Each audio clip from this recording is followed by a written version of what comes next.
प्रलंबित मागण्यांची पूर्तता शासनाने त्वरित करावी या मागणीसाठी डहाणू येथील आदिवासी समाज बांधवांनी पालघर जिल्हाधिकारी कार्यालयावर मोर्चा नेला होता।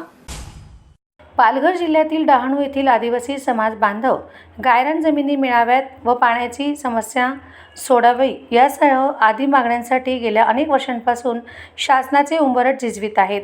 मात्र आज पावेतो शासनाकडून कुठलीच अंमलबजावणी करण्यात आली नाही। केवळ आश्वासनांची पूर्तता करून केराची टोपली दाखवण्यात आली आहे।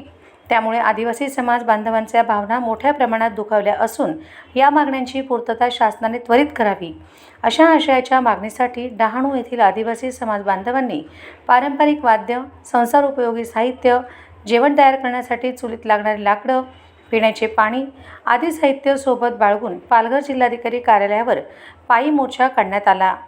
या मोर्चाला भारतीय मार्क्सवादी कम्युनिस्ट पक्षाचाही मोठा पाठिंबा दर्शविण्यात आला आहे।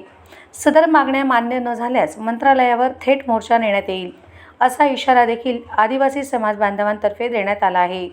तसेच मागण्या मानण्यासाठी रेल्वे अडवण्याची ही तयारी मोर्चेकऱ्यांनी दर्शविली आहे। साधना काळोखे, पालघर प्रतिनिधी।